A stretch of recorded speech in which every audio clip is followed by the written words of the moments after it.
Les gabarres étaient traités comme des cargos, aussi on n'aurait jamais mis une gabarre à l'eau sans la baptiser.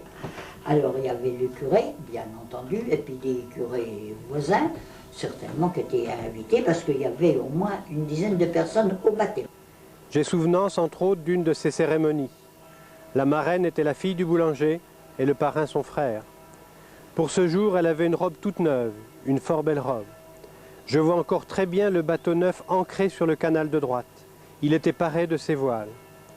Sur ce que j'appellerais le pont était installée une petite table garnie de cierges et de fleurs. Le prêtre en surplis récita les prières conventionnelles. Chacun suivait avec intérêt toutes les phrases de la cérémonie. Sur la partie plane du bateau, une grande table sur laquelle le repas du baptême devait être servi. Le repas, vous savez, c'était un repas comme autrefois, très riche en viande. Oh, alors là, il y avait comme au repas ordinaire, il y avait certainement du pot-au-feu, parce qu'il y avait toujours du pot-au-feu, c'est-à-dire du bouillon et du bœuf après. Et puis il y avait de la langue de bœuf, et puis il y avait du poulet en sauce, et puis il y avait du gigot. Parce qu'il y avait du gigot, toujours au bon repas, il y avait toujours du gigot. Mais vous voyez qu'il n'y avait pas de légumes. Pas de légumes. Et en dessert? En dessert, toujours la fameuse brioche achetée chez Boulanger, la fameuse brioche ou bien la gâche. La gâche. Et puis le riz. Le riz. Et alors après la bénédiction, après le baptême, on emmenait la gabarre sur la tôte. Sur la tôte. Voilà, où elle allait passer sa vie. Pour la faire glisser sur l'eau, si on veut, bon, pour venir, bon, quand ils savaient le bon vent avec eux, bon, s'ils venaient, mettons de par le grand V, par là, qu'ils avaient un vent de nord, ils pouvaient venir à la voile, bon. Oui. Mais si le vent était contraire, il fallait qu'ils tirent la gabarre à partir du bord. Et c'est un seulement qui était à tirer la gabarre, qui descendait, qui tirait sur une corde. Et il appelait ça le grélan, il appelait ça la corde, tirer au grélan. Et vous attachez le grélin en haut du... Oui, et un mât qui pliait, qui était costaud. En quoi? Il faut que ça plie, hein, le mât. C'était en quoi? En haut de l'eau, mais du bon nom. Alors, quand vous allez, c'est le démarrage du bateau. Vous savez, il ne faut pas dire, bon, vous savez, quand il est démarré, ça va tout seul. Ça va tout seul, il faut toujours maintenir, mais c'est le chargé, c'est le décollage. Alors le mât s'allonge, moi je veux comme ça, il s'allonge. Je dis, bon, à pied parti, ça va. Et ça vous, quand c'est trop raide, ça n'allait pas. Et le grélin, c'était une corde? Ah, une petite corde fine, mais de la bonne ficelle, vous savez. On ne le pétait pas, oh là là. Mais il y avait 100 mètres, hein. Les ponts ont démonté, et on passait de l'autre côté. Mais on faisait ça sauver au grélin. Hein. Et c'était toujours... Et c'était plus moins dur que de pousser à la gaule, parce qu'à la gaule, hein, vous partiez d'ici de la cabine, et vous faisiez tout le long à l'épaule, comme ça, mais ça allait pas vite. Hein. Et puis après, vous veniez devant et... Ah, et tout le temps, puis vous aviez les épaules, là. Mais ça s'endurcissait. Hein. Ah ouais. Ah oui. C'était rouge. Oh, non, et il faisait ça à la navette. Et puis, si c'était sur de la tuile, hein, là-dedans ça allait, mais on a à Saint-Fromond de la tuile, ben, ça marche pas bien là-dessus. Les sabots, hein, tout au sabot de bois. Hein. Toujours un sabot. Ah oui. Oui, une fois que j'étais à la pêche, et il y avait une gabarre qui remontait vers Saint-Sauveur-le-Vicomte. Bon. Elle se trouvait à peu près à l'endroit, à ce moment-là, à la voie romaine, c'est-à-dire sous l'église des Boîtiers. Et le gabarier, il tirait la gabarre à la ficelle, bon, à la corde. Bon. Il appelait ça le grélan, il appelait ça. Et il me dit en passant, Brandebourg en allant, Brandebourg venant. Il m'a dit, bon, oui. Ça veut dire qu'il avait eu le mauvais vent pour aller pour venir. Quoi. Il y avait des carrières à Beuzeville. On charriait ses cailloux pour maçonner à 40 ans.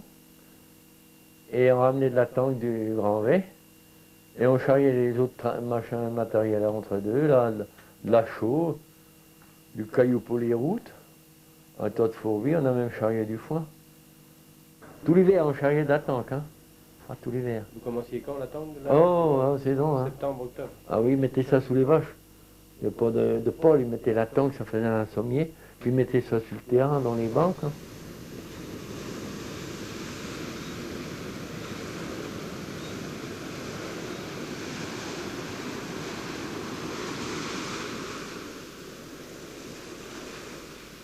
On a transporté de la tangue depuis très longtemps. Enfin, on n'a pas de documents permettant d'indiquer les quantités de tangue qu'on transportait au 16e ou 17e, mais certainement que de 1800 à 1870, même on pourrait presque dire 90, c'est la période pendant laquelle on a transporté le plus de tangue. Et ça correspond aussi à une nouvelle activité agricole. L'agriculture, c'est en quelque sorte... bon, là, on a expliqué que la tangue apportait beaucoup de choses à l'agriculture dans le secteur, mais par le fait qu'il y avait cet élément calcaire, qui est l'élément principal de la tangue, mais aussi des choses dont on ne parlait pas à l'époque, des oligo-éléments. C'était inévitable, quoi. Ça a permis d'assainir le cheptel en assainissant les prairies. On il se montait un vent de surroué par là, un grain. On dit, bon Dieu, quand la mer va arriver, ça va mal barder. Et c'est là, parce que vous chargez tout le bachot, le nez à la mer, hein. Vous le serriez comme ça, vous mettez dedans, puis une heure après, il est à sec complètement. Hein. On chargeait du gros bon de fer, on appelle ça, c'est du sable. C'est du gros sable, on le chargeait à la pelle, celui-là. À la pelle. Et la tangue, il fallait la charger au trube. Hein. Au truc. Alors Ah vous, oui. vous la découpiez en... Oh, ben là, vous savez, vous la pilez d'abord. Vous coulez le truc là-dedans et vous le payez toute la flotte sort. Parce qu'autrement, ça supe. Hein. Ah oui, vous prenez que de la flotte. Ah, puis ça, vous ne pouvez pas décoller le truc. Hein. Ouais. On a des petits trucs comme ça. Tic-toc, c'est une habitude, ça Vous le aviez vit. des trucs spéciaux? Ah, des louchers, des petits louchers. Oui. Combien de temps qu'il fallait pour remplir la gabarre? Oh, 1h30, hein, 2 heures. Hein. 1h30 à 2 Ah heures. oui. On chargeait, on finissait quand la mer arrivait. Mais je vous disais tout à l'heure, c'est quand le bateau était chargé, puis quand allait, la mer arrivait, il flotte le bateau, hein. Il y a des coups l'été, il flotte, bon, il retombe, le fior arrive. Ça, vous avez vu le fior arriver à la mer? C'est haut, hein.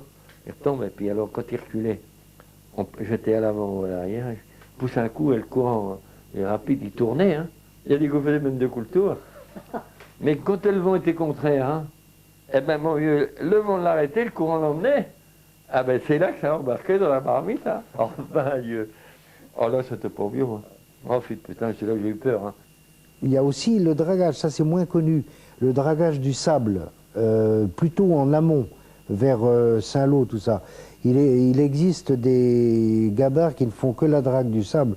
C'est un travail de cauchemar, parce qu'il s'agit de remonter d'énormes godets à bras, comme ça, du fond de la rivière, pour charger les gabarres en sable de construction. Les gabarres transportaient aussi, il ne faut pas l'oublier, parce qu'une région riche en terre glaise, tout ce qui était briques, tuiles, tout matériau de construction.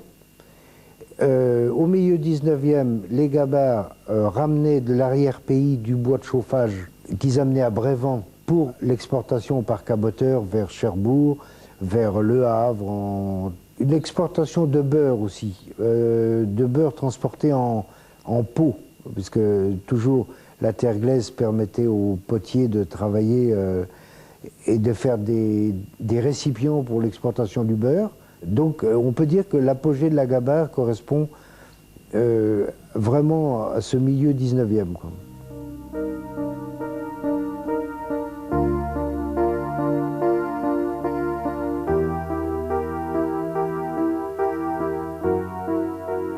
Il y avait un pèlerinage à la Chapelle-sur-Vire et quelques cartes postales où on voit les bateaux qui semblent quand même être aménagés avec des bancs et une cabane avec un tuyau de poêle sûrement pour faire la cuisine, mais ce sont des gabarres de charge, parce qu'il n'y a pas de protection et le pèlerinage étant momentané, il n'y a pas de raison de conserver un bateau à passagers que pour ce moment-là.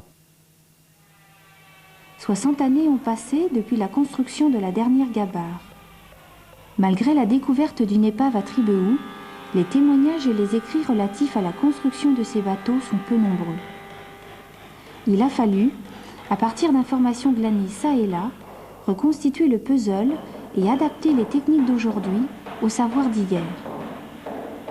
Le chantier mis en place à la Fondation Bon Sauveur devient un véritable lieu d'échange, un tremplin pour la réhabilitation sociale des personnes handicapées qui y participent. La gabarre prend forme, membrure, pilotin, varangue et plat-bord s'assemblent. Sous nos yeux défilent ces images du passé, jetées comme une passerelle vers demain.